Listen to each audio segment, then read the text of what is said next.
So this is our new wool padded jacket, a really technical piece, but parts of it origins back 10,000s of years. And a material that has been around for such a long time, of course, comes with some misconceptions. It does. And here's a few of them. It all depends on what type of wool you're using. It also depends on the thickness of the wool, the micron as it's measured in. So you can get everything down to 13 micron, which is a really fine micron, and you won't feel any itchiness at all. But if you go up to 40 micron, then you would definitely feel it itching. But we don't use microns over 25 for garments, and if it's below 25, it's not itchy. For most of the people, it depends also how sensitive you are, but normally we can say that below 25, most of the people don't feel itchiness, at least on a sweater like that. But as you also said, on base layers we go even lower to make sure it's not itching. And what's important to know is the tips of the fiber that does the itching. So it all depends if the fiber bends away from the skin or the fiber pokes the skin and kind of bends away the skin. Then you perceive it as being itchy. And that depends on the softness of the fiber, and the softness of the fiber depends on the thickness of the fiber. Exactly. So for a thicker fiber, it's more difficult to bend it, and then it will poke the skin. Yeah. So we have a few different versions. This one is super fine. Yeah. This one is around 17 micron. It's super soft. This one is around 40. It's hard to see on a picture, but it is a lot more coarser. Still, we can use the more coarse wool. Base layers, of course, we use the really fine one, a bit thicker, but still around 25 or below. We can make a bit like chunky sweater. And the even coarser one, we can, for example, can make this padding. It's a non-woven padding that we can encapsulate in between two layers of fabric. So, for example, in this jacket, it's inside the jacket and there's no contact with the skin. So it doesn't matter if it's itchy or not, because it will never get in contact with your skin.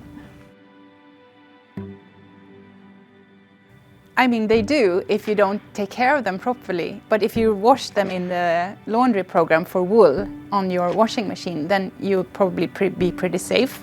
One problem could be that we've seen is that some washing machine manufacturers in their wool program have a quite high presetting on the last spin cycle. And it could be wise to check. And if it is very high, you could select a bit lower spin cycle. Wool can handle both really hot water and a lot of mechanical movement, but not together. Then we have this problem with the fibers tangling up and it gets felted and shrinks. It all depends on how you take care of your garments. So, I mean, don't wash it as often because it's not necessary.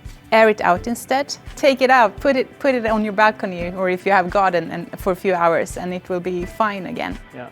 But it's also, I mean, how you wash it. To use the wool program on the washing machine, to use the correct detergent, specifically for wool, because it's all about the pH in the detergent, and a higher pH destroys the wool fiber. I mean, it goes for everything. You should take care of your things, and in that way it wears longer. Yeah, definitely. And also use the right garment for the right activity. Wool is perfect for all kinds of climate, and also for warm climate. It is thermoregulating, so it's kind of cooling you when you're warm. Yeah, and also I'd say the kind of anti-odor effect, it's not a super good habitat for bacteria to grow. So in activities and seasons where you sweat a lot, I think wool is a really good material. Of course, maybe you will not use a thicker or a heavy shirt, but a thin base layer like this one is perfect to use when it's warmer outside. You can use merino wool for all kinds of garments, not only base layers. It's all depending on the thickness of the fibers. And the merino breed is just like any breed. So you can, from that breed, you can find really fine fibers up to maybe 40 micron. And when making base layers for merino, it's really important that you have a really low micron. Around 18.5 we normally use. And it's also important that it's even quality. So of course it's a natural material, so every fiber cannot be exactly the same measurement, but it has to be within a certain window of thicknesses. If the material contains microns up to 40, you will feel the 40 microns. Definitely, even if the percentage is super small. Yeah. For example, this one. This is a really fine merino quality. It's around 21 micron, which is a bit coarser than you would use in a base layer. It's a nice one. It is. I mean, it all depends on how much the wool is processed. For instance, wool that goes into many different treatments, you dye it and everything, you won't feel any smell when it's wet. And I have a few hand-knitted sweaters at home with really fatty, not so processed wool. That one smells when it's moist or wet. I wouldn't say it smells bad. It smells a bit like sheep, which I think is nice. But of course, in a mass-produced garment, you don't expect things like that to smell. But it's a natural part of the wool, which is a natural fiber.